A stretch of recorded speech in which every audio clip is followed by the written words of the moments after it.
आग की लपटों में घिरा राष्ट्रपति भवन, धुआं धुआं होता प्रधानमंत्री का घर, संसद के गेट को तोड़ती गुस्साई भीड़ और बीच सड़क पर दौड़ाकर पीटे जाते देश के वित्त मंत्री।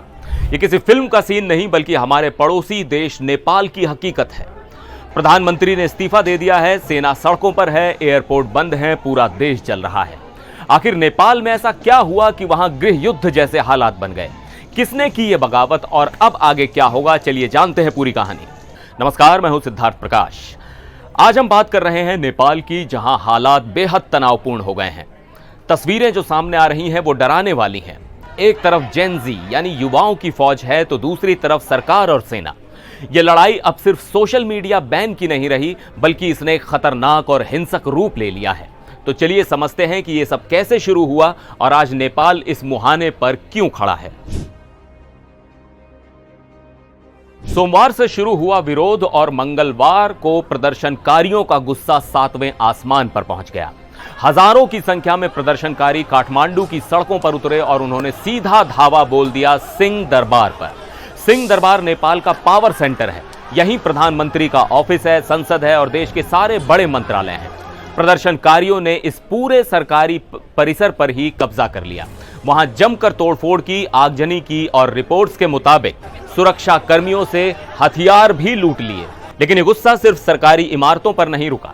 निशाना बने देश के सबसे बड़े नेता राष्ट्रपति रामचंद्र पौडेल के निजी घर और उनके आधिकारिक आवास शीतल निवास में आग लगा दी गई। प्रधानमंत्री केपी शर्मा ओली के घर और दफ्तर पर हमला हुआ, जिसके तुरंत बाद उन्होंने अपने पद से इस्तीफा दे दिया।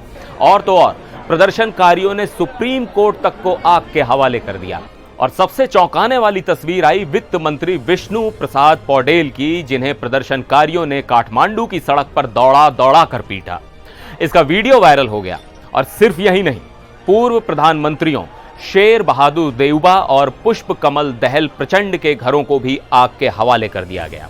एक के बाद एक कई मंत्रियों ने डर से इस्तीफे दे दिए। सोचिए, किसी देश में जब जनता अपने ही नेताओं के साथ ऐसा करने लगे तो हालात कितने खराब होंगे। अब सवाल उठता है कि आखिर नेपाल के लोग, खासकर युवा, इतने गुस्से में क्यों हैं? इसकी एक नहीं बल्कि कई वजहें हैं। पहली और सबसे बड़ी वजह सोशल मीडिया पर बैन। नेपाल सरकार ने अचानक फेसबुक, इंस्टाग्राम, एक्स, व्हाट्सएप समेत 26 बड़े सोशल मीडिया प्लेटफॉर्म्स पर बैन लगा दिया। सरकार का कहना था कि इन कंपनियों ने नेपाल में रजिस्ट्रेशन नहीं कराया है, लेकिन देश के युवाओं यानी जेन ज़ी ने इसे अपनी आवाज पर हमला माना। उनके लिए यह सिर्फ एक ऐप नहीं बल्कि अपनी बात कहने, जुड़ने और विरोध करने का जरिया था। यहीं से जेन ज़ी रेवोल्यूशन की शुरुआत हुई। लेकिन कहानी सिर्फ सोशल मीडिया बैन की नहीं है। यह तो बस वो चिंगारी थी जिसने बारूद के ढेर में आग लगा दी। असली बारूद तो सालों से इकट्ठा हो रहा था। दूसरी वजह, भ्रष्टाचार और बेरोजगारी। नेपाल के युवा सरकार के भ्रष्टाचार और नाकामी से तंग आ चुके हैं। उन्हें लगता है कि नेता सिर्फ अपनी जेबें भर रहे हैं और देश में नौकरियां नहीं हैं। महंगाई आसमान छू रही है और उनका भविष्य अंधकार में है। और तीसरी वजह, जो इस पूरे खेल को और भी पेचीदा बनाती है, वो है राजा की वापसी की मांग। जी हां, आपने सही सुना। प्रदर्शनकारियों का एक बड़ा गुट चाहता है कि नेपाल में 2008 में खत्म हुई राजशाही वापस आ जाए। उनका मानना है कि जब देश में राजा का शासन था तब भ्रष्टाचार कम था और देश स्थिर था।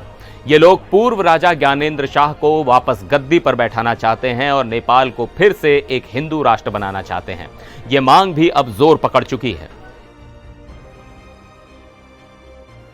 इस समय नेपाल के हालात क्या हैं, यह भी जान लीजिए। राजधानी काठमांडू सबसे ज्यादा प्रभावित है। शहर में कर्फ्यू लगा हुआ है और सेना तैनात है। अब तक 20 के करीब लोगों की मौत हो चुकी है और 100 से ज्यादा घायल हैं। काठमांडू का त्रिभुवन अंतर्राष्ट्रीय हवाई अड्डा बंद कर दिया गया है, जिससे नेपाल का दुनिया से लगभग संपर्क कट गया है। पोखरा, विराटनगर जैसे दूसरे बड़े शहरों में भी हिंसा भड़की है और वहां भी कर्फ्यू लगाया गया है। हालात इतने खराब हैं कि भारत ने भी एक्शन लिया है। बिहार से सटी नेपाल की सीमाओं को सील कर दिया गया है क्योंकि डर है कि हिंसा के कारण लोग नेपाल से भारत की ओर पलायन कर सकते हैं। अब आप पूछेंगे कि प्रधानमंत्री ओली ने तो इस्तीफा दे दिया, फिर प्रदर्शन क्यों नहीं रुक रहे? इसकी वजह है कि प्रदर्शनकारी अब सिर्फ इस्तीफे से खुश नहीं है, वो पूरे सिस्टम में बदलाव चाहते हैं, वो जवाबदेही चाहते हैं। सरकार ने दबाव में आकर सोशल मीडिया से बैन तो हटा लिया है, लेकिन युवाओं का गुस्सा शांत नहीं हुआ है। नेपाल आज एक ऐसे मोड़ पर खड़ा है जहां से भविष्य धुंधला दिख रहा है। क्या देश में राजशाही लौटेगी? क्या जेन जी की यह क्रांति कोई नया राजनीतिक बदलाव लाएगी, या फिर नेपाल लंबे समय के लिए अस्थिरता और हिंसा के दौर में फंस जाएगा? इसका जवाब तो आने वाला वक्त ही बताएगा। नेपाल का यह संकट दिखाता है कि जब किसी देश के युवा और सरकार के बीच संवाद खत्म हो जाता है और भ्रष्टाचार हद से ज्यादा बढ़ जाता है, तो हालात कितने विस्फोटक हो सकते हैं। इस पूरे मामले पर आपकी क्या राय है? क्या आपको लगता है कि सोशल मीडिया बैन करना सही फैसला था?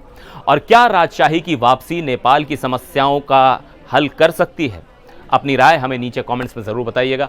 फिर मिलेंगे एक और वीडियो में, तब तक के लिए नमस्कार।